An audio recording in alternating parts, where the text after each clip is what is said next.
made it to stage and you did really well and I'm super proud of you and you've done all these things. I'm like, thanks. And he was like, it was a slog. And I'm like, I know.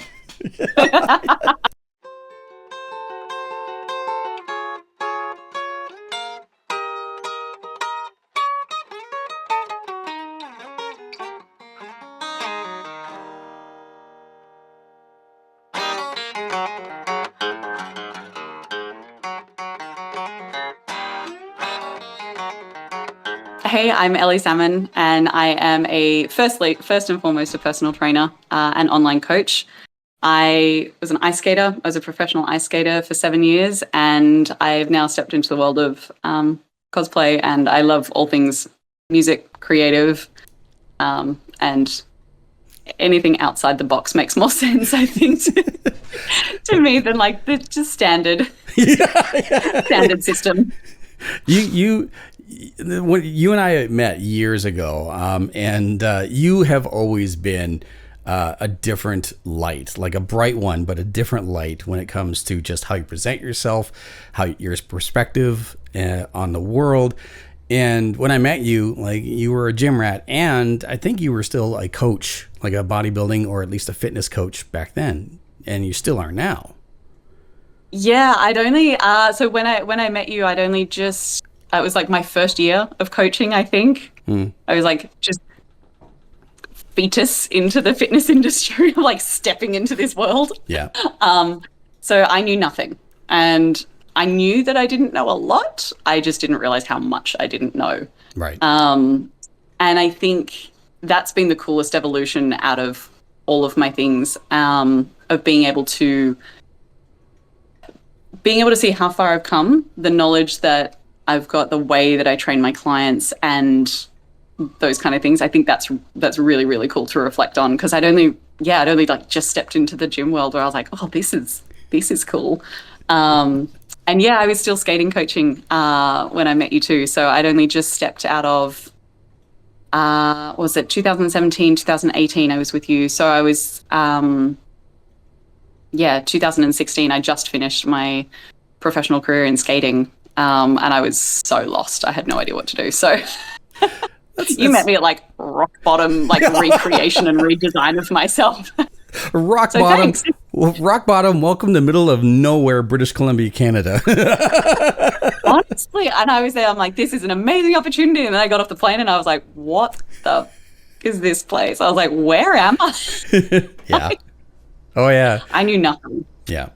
No. And so yeah, that's like even the likes of like Hollywood actors and writers and producers like Kevin Smith, famously known as Silent Bob from the View Askew-verse.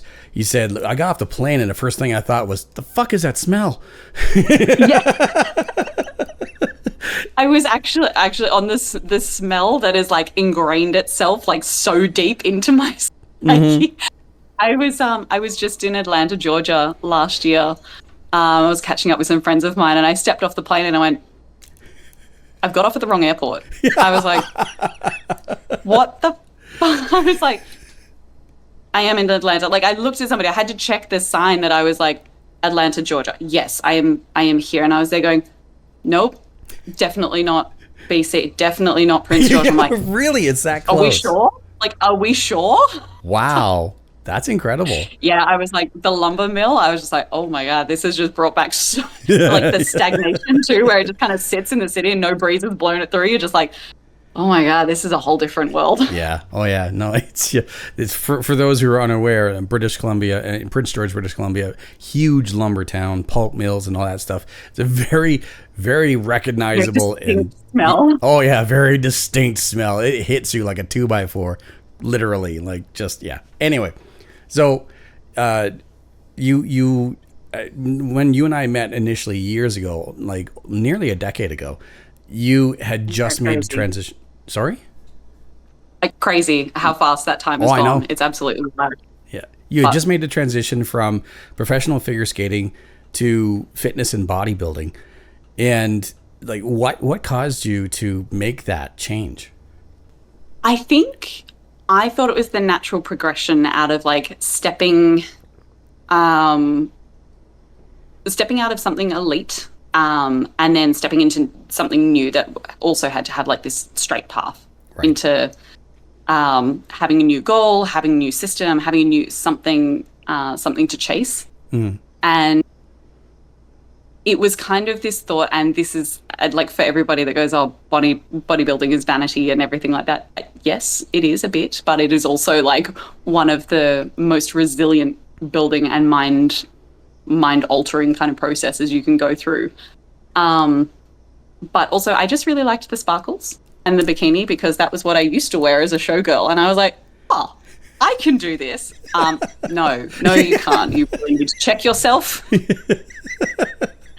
And I was so unaware, but I was just like, oh, I can do this. I want to get up on stage in a sparkly bikini. I want to be, proud of my body and like see it achieve things that it's never done before. Right. And I think while I was skating, I unfortunately went down the road of disordered eating. I was anorexic for a number of years, which is just a whole other chapter in itself. It's like, and coming out the back of that, I didn't really know how to process and sit with my discomfort of being in this whole different body now that I wasn't an elite skater. Right.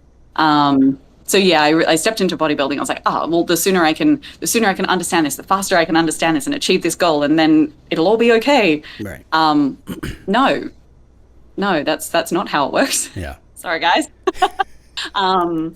It made me very aware of just how little I actually knew about my body, and I knew it from an ice skating perspective. I had that, like we talk about muscle memory and the way that my body moved on the ice, and I can do that with my eyes closed.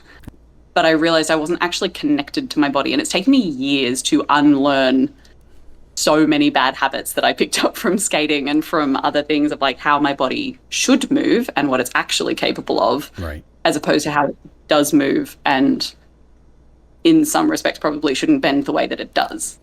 So it's been a process. Yeah. But yeah, I think it was that initial step in was just trying to figure out who I was without skating. It wasn't like this, I want to be the best bodybuilder, I want to do this. I think it was just like I need some kind of idea of who the fuck I am. So it's like structured lifestyle, conditioning, challenging yourself. That's something that kind of drew you to the world of bodybuilding.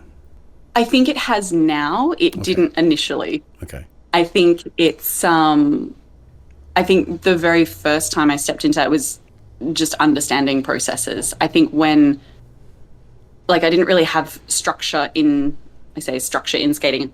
I did, but it was time to other people's structures. It wasn't me creating my structure and creating my physique. It was, okay, well, I have to be at training at this time. We have a show at this time. I'll eat when I can and I'll cook food when I get home. And it was a little bit more of, it was just like kind of perpetuated its own lifestyle in that way. Whereas I think when I stepped into bodybuilding, I was like, oh, I have to take accountability for all of this. Like, I need to create all of this. I was like, oh, this is actually a lot more than I thought what it was going to be. Yeah. And I didn't appreciate that a lot. And I think stepping in as a new trainer into the fitness industry, like understanding other people's walks of life, I was just like, okay, well, I'm very lucky. I traveled the world and I'd done all of these different things, which was kind of second nature to me. But having any kind of structure was alien in my life. It was like, oh, we'll just pack up and leave, and we've got another contract for 6 months, 8 months, a year. And I'm like, okay, cool. Live out of a suitcase, that's fine. You'll figure out food and stuff when you get there, and you're in rehearsals from this time to this time. You'll, eat a coffee if you get the chance between whatever break you get. Yeah. Yeah, so actually creating the structure itself was very alien, and that was uncomfortable more than anything else. Yeah. Which is really bizarre to say from it's very different to other people's routine. They're like, oh yeah, I've got my routine. I'm like, what is a routine? I don't understand. It's comforting when you get to a point where, the question, what's your routine? And you just kind of look at it and go like, it's my life. Like, it's not really something like that, but you do have to build to a point where that becomes your life, Yes. And I think that's something that a lot of people take for granted. Like, I think we all kind of live in like organized chaos is like the best way to describe everybody's life. It's like whether or not you have kids, you work for yourself, you run like multiple jobs and all of those things that you fit in. Everyone's like, what's your routine? You're like, I don't know. I make it happen. Like it's Yeah. oh, you don't have time for that? Cool. Let me make time at like 3 a.m. because that's the only time it's going to happen, or whenever it is. Like, I think that was the thing I really didn't understand. I was like, when people are going, what's the best routine? And I'm like, the one that you can manage. Yeah. However organized your chaos is, that go with that. No, absolutely. You mentioned earlier, like, unfortunately, you fell into a situation where there was an eating disorder that developed from your early experience with bodybuilding. And you're not the first person that's ever stated that. In fact, I too, years ago, suffered from anorexia twice. But funny enough, and it's not joking matter, but strangely enough, I should say, the 2 times that I was anorexic, one, I was a child. I was 8 years old. And for whatever reason, I had this massive body image issue, which is odd for an 8-year-old. And the second time, I was in grade 11. I was a teenager. Wow. Now, the social pressures, I can kind of understand that. And also, I was in Olympic style wrestling. I was on the Olympic style wrestling team. And I was trying to cut weight, and I did it the wrong way. Instead of cardio and eating clean and stuff like that, I just didn't eat. And both of those times, it came back to bite me in the ass, big time. Both those times, I ended up in the hospital. Like, it was bad. But fortunately, it wasn't because of massive weight loss or organ failure or anything like that. It's just I became insanely sick. So it's like I've now been training heavy lifting, bodybuilding training basically for the past 4 years, easy. There are times where it is tough, sure, but I have learned and developed a healthy relationship with food and know that moderation is better than any sort of other sort of plan or idea or anything like that. Knowing my body, listening to it, and if I'm hungry, I'm hungry. Right? Yeah. So, I felt as though, like, whenever an eating disorder is brought up, and it has been brought up before, not just, in prior conversations, like, it's relatable, and there's a right way and a wrong way of just viewing things and going about it. Right? Yeah. And I think, I feel sorry for younger you, but I'm really glad you're on the other end of it. Like, that's, it's really sucks. tough. And I think, yeah, that'll do it. Yeah. Like 10 out of 10 don't recommend. Mm-hmm. That's a horrible way to go. Yeah.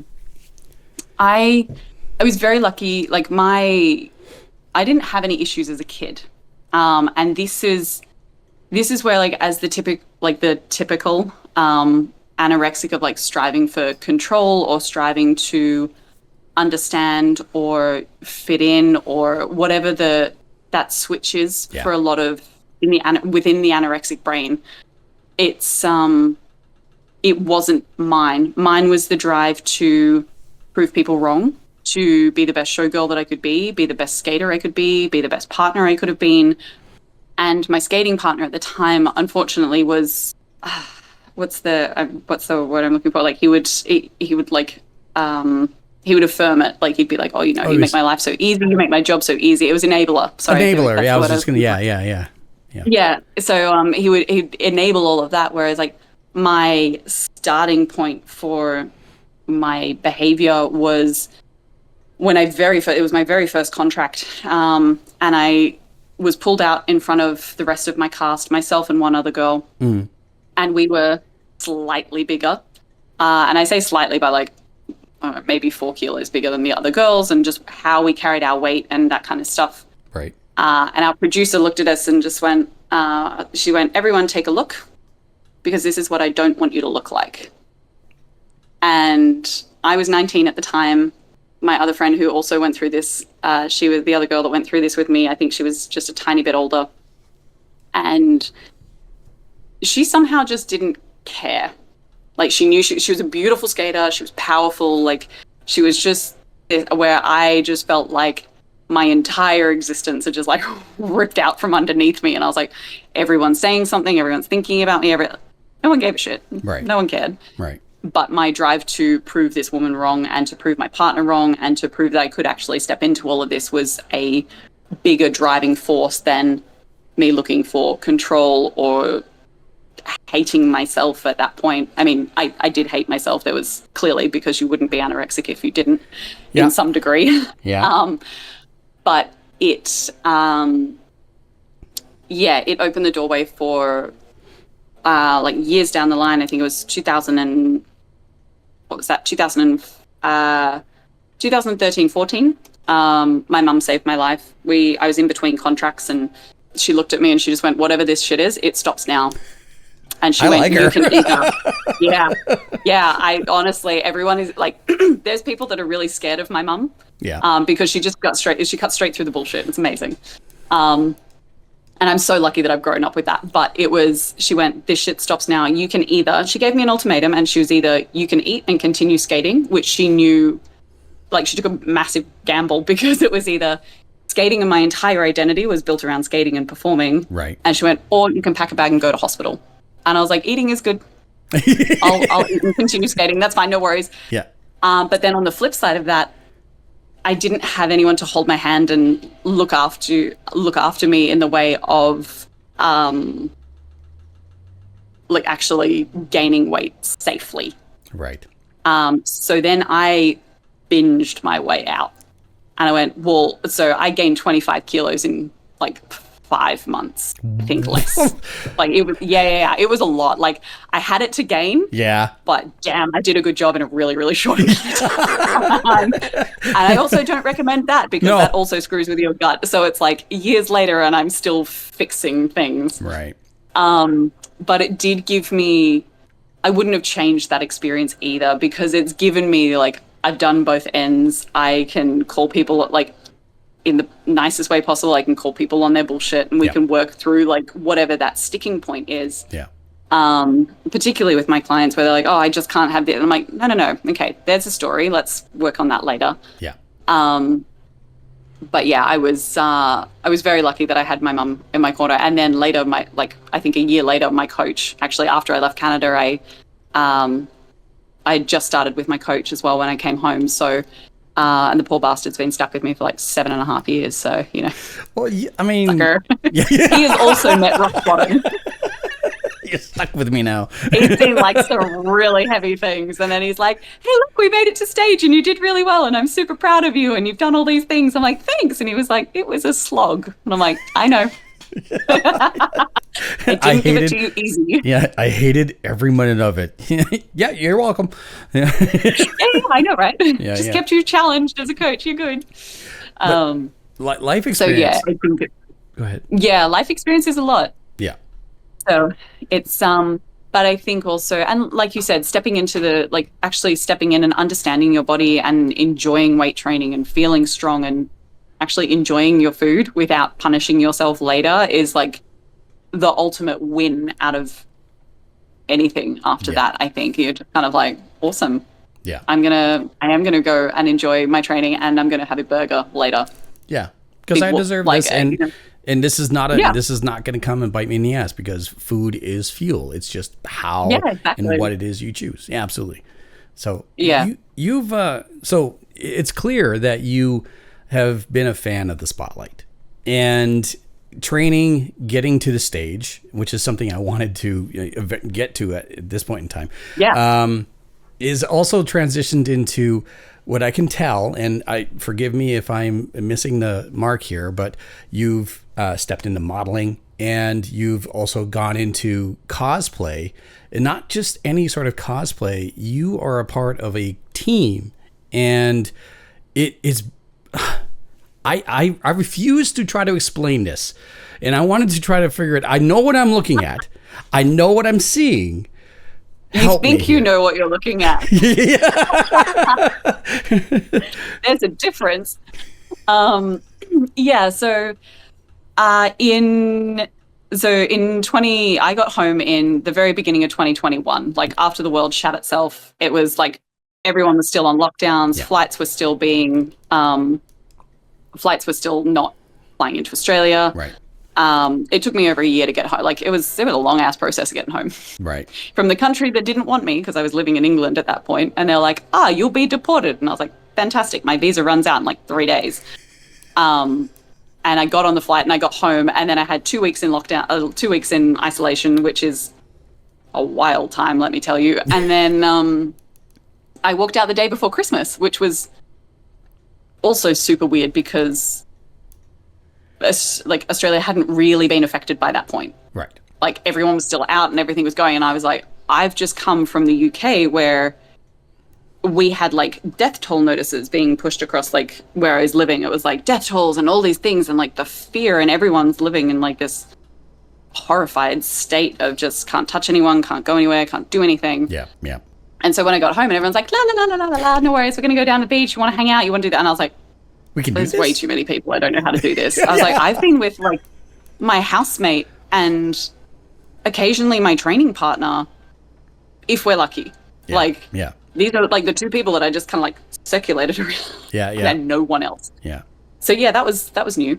So I went through, and then like eventually Australia went into lockdown. We were a little bit behind everybody else.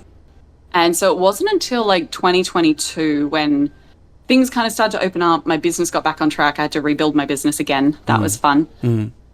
Third time, what I thought third time was lucky. It was not at that point.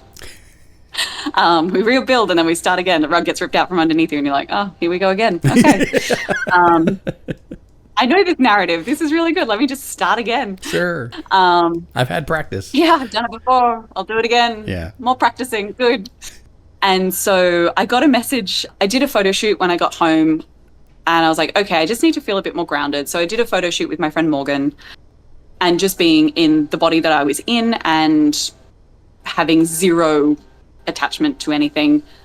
So I did a photo shoot with her and that was awesome. And off the back of that, I got this message from our producer for cosplay, who I had no idea who he was or what anything was about. And he was like, I love your shape. Do you want to come do a shoot? And I went, okay, sure. Like, I'll take photo shoots where I can. And then he sent me the address of the location that we were shooting. And I was like, this is a little out of the way. It's a bit different, not where I thought it was going to be, but all right. Yeah. And I walked in and I was there going, like, hello? What is this? And he didn't mean photo shoot. He meant like videography, acting, shooting in that way. And I was like, oh, I mean, I'm down for whatever. Like, this is pretty cool. Yeah. And I found we only shoot the story that he wrote. It was originally a graphic novel. It's called Neon Dark. And it is built around multiple worlds, multiple units. And it's built on a place called Malera 9. And only women are allowed to exist. So it's a female militia. We're pretty badass. It's pretty cool. And it was everything, like, actually he and his wife created it all too. So they co-wrote it and produced it and all these things. So yeah, it's got a whole different feel to it. And I think he's done like 7 graphic novels. So we're going through, and each week we are filming either chapters. Fans will write in if they want a specific scene written in. They can have the models act out what they would like, and it's all written in. So there's all different tiers of subscription. But when I walked in and I was like, what the hell is this place? You walk into a warehouse? Pretty much, yeah. Yeah. Like, I pulled up and there's like this warehouse. Like, we're not at that location anymore, but I pulled up and I was like, there's this warehouse, and I was like, oh, okay. I was like, oh, sick. We're going to do like a warehouse, like graffiti kind of shoot was what I was thinking. Yeah, no. I was going to get dressed up in like heels, leotard, guns, balaclava. And I was like, hell yeah, I'm up for this too. This is cool. It's like, what?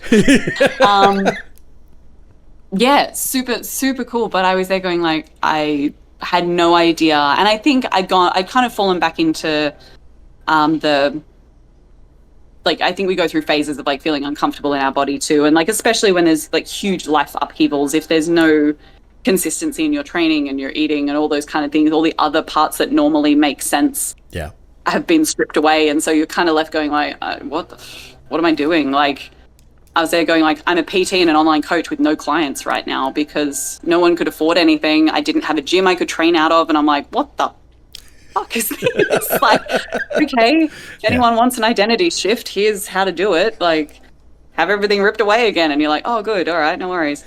So yeah, and then when I got invited in and I was like, oh, this is cool. And he went, do you want to come back? And I was like, yeah, I think I do. Like, this is actually a lot of fun. And the girls were just amazing. They were so welcoming. And I think when I'd moved from Canada and then I moved to the UK. And when I moved back, a lot of my girlfriends, very rightly so, have moved on with their lives. Right. And so they've gotten married, they've bought houses, they've had they're starting families. And I'm there going, I can't even afford to, like, I was at the point where I got back from the UK. My passport was about to expire, so I didn't get any government help. My business technically didn't exist at that point. And I didn't really know how to connect with my girlfriends then. Right. And so I was like, oh, this is uncomfortable. So it gave me, joining the girls at Black Faction was like this, it gave me a very non-judgmental space and a place to explore and have a lot of fun, like reacting again. And I'd miss that from shows and I'd miss putting on a performance and like embodying characters and stuff like that too. So it was really refreshing and just something I didn't know I needed.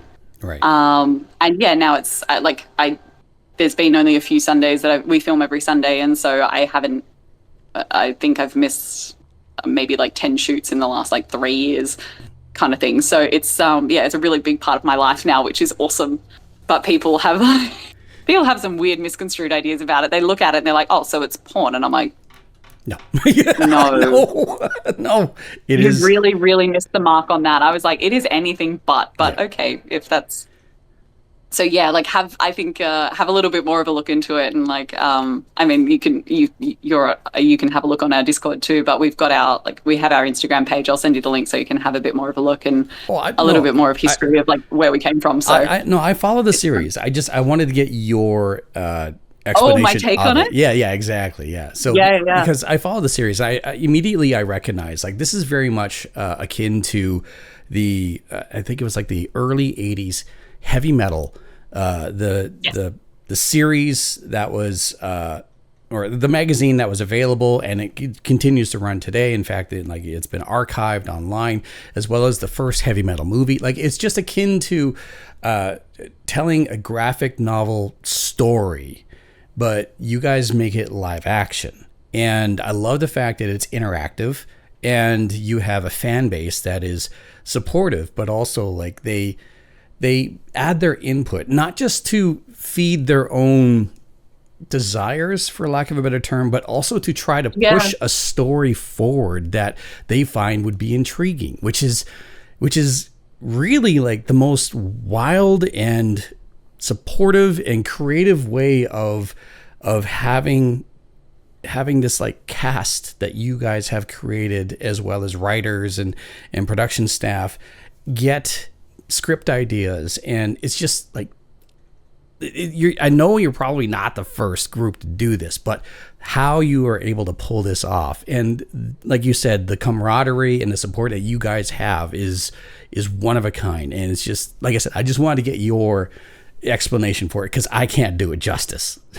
No, I think there's like from a fan base, like we are so lucky. Like the respect and the support that we have from our fans is incredible.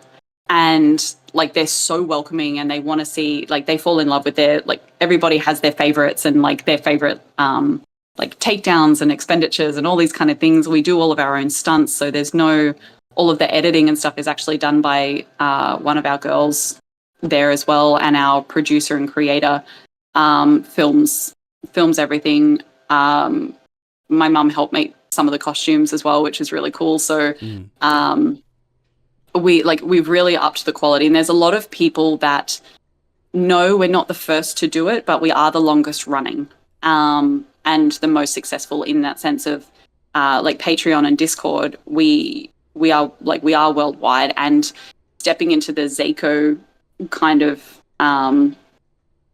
sphere is just, it's very different too. So we get a lot of fan art, we get a lot of fan base, there's great chats and everything like that. And I think for everybody that writes a custom screen, and it gets to be enjoyed by everybody, which I think is really cool. So it's not just as you wrote it just for you and you keep it for you. Like, it gets shared around. Everyone gets to have their little bit of their take or their like reflection on it. They're like, oh, I can't wait to write my piece, and they'll share like another idea or their favorite, where they would have taken it if it had been like, if this detail had changed. And like, so there's a lot of support and acknowledgement too from the fans, where they're like, oh, we know how hard you girls work. And I was like, thank you, because my feet are broken by the end of the day.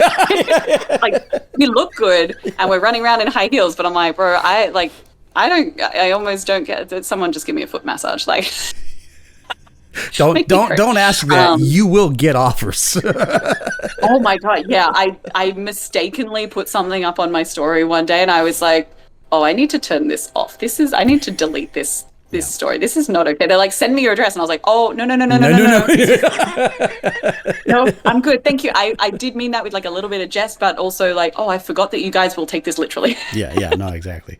So when you were offered and invited to do your first shoot, was the character Valkyrie there, or is this something that was built in? No. So with our characters, I actually played two characters within. Valkyrie is just me personally, as my own character. Gotcha. And she steps into the world. So I actually played two protagonists too. And we don't get our names until we've done 6 shoots. Okay. So we have to have this consistency. Otherwise, there's a lot of girls that will come in. They're like, oh, I just want to try, and they're like, oh, I want my name. And you're like, no. You don't get that yet. Like, you actually haven't been here enough. So I think it's like 4 to 6 shoots, depending on who you are, how well you've integrated, and that kind of thing too. Val is just another part that I got to explore a little bit more differently, and just kept her separate from my business too, because there were some weird crossover things happening, and I was like, I'm just going to keep this on the other side. That's fair. That's my mistake for getting that. No apology at all. My character Ayla is she's one of the protagonists, and she is a proper psycho, which is great because I've gotten to explore parts of myself where I go, oh, there's a lot more of like darker sides to people that we're never really willing to embody or to even acknowledge a lot of the time. Mm. And so she gives me this platform where I'm like, oh, they want to see like a proper psycho, and I'm like, I can do that. Look, I'm not going to walk around as a psycho on a daily basis, but I was like, oh, it's given me a whole different learning opportunity to be able to go, oh, those parts of you are actually okay. And I think like it's very liberating too. I think when you one of my things for particularly last year and going into this year too is like, I know that I'm a good person, but it doesn't mean that I have to be nice all the time. And I think I think people take niceness for either weakness, they take it for granted, or they just go, oh, you have no boundaries. And I think being able to play someone like Ayla, where I just go, oh no, I can just take take that kind of energy and she's good. Like, fuck yeah, well, let's go. Yeah. So I was very lucky, like when our producer asked, and he was like, and it's taken me 2 years to get a character to actually step into a role of a main character. Okay. So there's a lot of the girls that we have like our main core girls, but we have about 180 girls on the books that will rotate through. But yeah, so when they're in town and they'll come in and shoot, or it might have been a while and, but we kind of work it all in. But the core group of us, there's probably about 10 of us, and 5 of us have main characters now that the series is evolving and building around too, and telling different backstories and integrating and, seeing how they all work together. And it's really cool to see that come to fruition as well. So, but yeah, so a lot of our girls, like you don't really get a main character until like the 18-month to year mark. Right. Really. So it is very much more of a privilege in the sense of, oh no, I've actually worked really hard with these girls, and I have, nothing but love and appreciation for them. And our producer too, like the poor guy's like, he's brought this entire world together, and then he's like, what's wrong with you? And we're like, we're all hormonal. And he's like, ugh. Okay, we have a job to do. And I'm like, thanks. So this poor guy's gotten us. He's like, yeah, we're building like my strong female militia. And we're all like, I'm tired. And he's like, really? Like, that's the best you can give me? We're like, no, we're kidding. Okay, we're good. Yeah. But he's like, you all just need to be a little bit dramatic first, don't you? And I was like, yeah. We just need to get this part out of the way, then we'll get to it. Exactly. Just give us like 2 minutes to be dramatic, and then we're good. We'll go back to being like playing our badass selves after that. We just need to be dramatic first. Exactly. Who, like, please, like, name drop, like, who is the director, the writer, like, who is a part of the crew, who's the cast, like, please. So we all have our aliases, obviously, to keep us safe. Of course. Our producer, he does have to remain anonymous. Yeah. But the girls that I work with, Lani, Raven, Phaedra, and Vanessa are our main core girls that we work with, and the story is really built around. Right. So if any of the listeners want to go check them out, then you'll go find them. They're phenomenal. And balancing, work, their own businesses, rebuilding their lives and moving forward. It's incredible. Like, some of the things that I've been through with these, like, people talk about like their work besties, and then suddenly you realize like you can't live without these people. Yeah. And these would be, and I never really had that in shows and stuff. And now I'm going, oh, there's like these 4 girls that I cannot live without anymore. So and you don't realize until you go like one day, like you miss one Sunday and you're like, oh, yeah, like, shit, who am I? Yeah. You're like, where are my people? But yeah, Lani has stepped up. She's been part of Black Faction for 5 years now, I think. Vanessa has also been Vanessa is one of our core girls, and she's part of what Black Faction was built around, as well as just her character. Phaedra has been there for 3.5 years, I think, almost 4. And Raven is coming up to her. She's just done 2 years. So I think we all went through some really pivotal points, like coming out off the back of COVID too, obviously, when the world had just shit itself. Yeah. And now to kind of watch these girls like evolve and rebuild with me has just been so incredible. So yeah, I'm very, very lucky, and I'm very, very grateful for them, because it's just not something that you really get anywhere else. And I think that's kind of where the crossover with bodybuilding happens too. Like in the fitness spaces, like you find your people that you either train every day, you see your people at the gym, they're going to hold you accountable and make sure like and make sure that you're okay, and check in on you with when like your behavior's a little bit off or something's not quite right. And they just see a different part of you. And I think like the gym opening up that safe space, and then obviously starting with Black Faction too, I was like, oh, this is really amazing. So I think it's funny to see it. Not funny. It's really lovely to see those crossovers where like people go, oh, I don't have a space like the gym, and I'm like, okay, but you probably have that somewhere else instead, which I think is really, really important for everybody. So no, absolutely. Yeah, it's been really nice. So a question I've been asking everyone this year so far, and I've done this for the past couple of years. This year, the question is, who was your first celebrity crush? Oh, who was my first celebrity crush? This is the weirdest part. I never really had a celebrity crush. I didn't really understand the hype of them. Okay. I didn't understand the hype of a celebrity. But the person that I really wanted to embody when I was younger was Xena. Oh, Lucy Lawless. Yeah, man. Yeah, Xena Warrior Princess. I was like, I want to be like her. And I think like, so actual like crush wise, I was like, that's okay. But like Xena, Wonder Woman, like those kind of things. Ragnar is like from the Vikings and stuff like that too, was like, yeah, I think I was much more drawn to them as actual like characters and personas than I was like the actual person.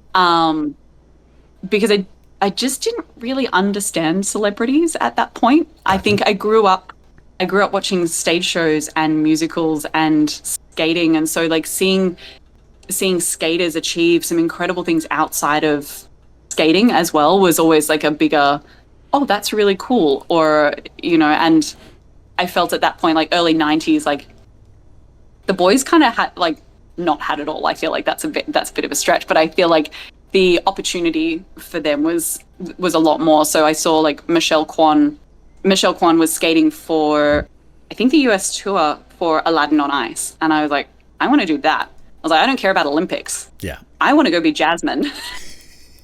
I want to go dress up and like skate in front of thousands of people. So yeah, like, and watching like Evgeny Plushenko and watching like skaters and performers in my field really up the ante in like performances and engagement with the audience, and like Brian Boitano and people doing stuff that was just so out of this world. Yeah. But then they were doing it. And I was like, I want to do that. I want to do whatever that thing is, like the X Factor-y thing. That was the thing I wanted. But yeah, as an actual like crush, yeah, I don't know, probably, yeah, I sit and look and go like, I just wanted to be like really cool and powerful and throw a sword. Like Xena, I was like, I want to be Xena. Yo, you cannot go wrong with that, honestly. Honestly, like that is a solid answer. Like even if we want to categorize like celebrity crushes and like someone you were drawn to, like absolutely, like that counts. Yeah, I think also like I think Coco parts of like Coco Chanel I watched Breakfast at Tiffany's. Oh yeah. As well. So, like, and when I watched that, and I was like, oh, these are incredible. But I think all of the things behind watching these beautiful, beautiful women on screen, and like I wanted to be like Gene Kelly as well. Like when I was a kid, I wanted to dance like Gene Kelly. I wanted to be able to move like Fred Astaire and Ginger Fox and those people that just I think it was the charisma more than anything that's like drawn in that way. But I always thought Gene Kelly was really attractive. He was just like old school, like spats jacket, and I was like, I like that. 1920s, please take me back right now. Yeah, I was born in the wrong decade. I was so in the wrong era, people. Help me. So yeah, I think that's they'd be my people. Fair enough. Just to even keel, for me, it was a toss up between Christina Cox, who had starred in a couple of like independent films, including Better Than Chocolate, but was also a part of the FX the series that was based off of the. Okay, yes. Yeah. So it was based off of the movie, but it was completely separate cast. Anyway, Christina Cox. But beyond that, it was Jamie Lee Curtis.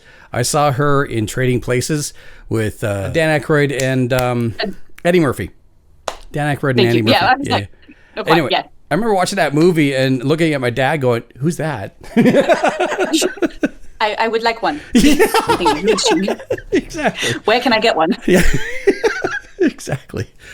Okay. I was just like, yeah, I think she's beautiful too. She's absolutely stunning. Absolutely. And so incredible in the Halloween series as well. Yes. Yeah, she does an incredible job with almost all of her like all of the series and movies that she's done. She just does an incredible job in all of them. Yeah. I can't really think of a bad one. No, she was good. Like True Lies, she was amazing. Yeah, she was phenomenal in that. That was so good. Speaking of amazing and phenomenal, incredible segue. Where can people find your works and the crew and the production that you're a part of? So you can find my personal page is coach_ELJ on Instagram. And I am also currently working with Shaped Nutrition Fitness for any nutritional guidance and any help that you need. So everything online. You don't have to worry about where you are traveling worldwide, anything like that. We can help you with that. And then if you would like to follow Black Faction Corpse is our, or Neon Dark is our Instagram tag for those guys. And you can find me at Valkyrie_101 or 010. I'm not sure which one. I had to change it a few times because Instagram hates me. So, the amount of times I've been shadow banned off that is wild. How dare you be so impressive on Instagram? How dare they? Stupid Instagram. Useless. But if you'd like to join the Discord channel too, that's the other thing. Like we have our Discord channel, which is a lot more helpful, and Patreon as well. So if you'd like to go and watch the scenes and episodes and things like that too, and you can catch up with all of the cast and meet all the amazing girls and crew behind the scenes. So Absolutely. yeah, I'll make sure all the links are in the description down below. So no. this has been long overdue, and I really appreciate you taking the time to talk with me today, Elle. No, thank you so much, JD. It's been, like I said, it's been forever, and it's just been on our list, and it's been so wonderful to actually like see your face too. It's been so long. It has been. I'm like, yay, you're still here. I'm not going anywhere. Yay. We'll have to do it again sooner rather than 7 years down the line, because that's just horrifying. Yeah. Gone way too fast. It is, yeah.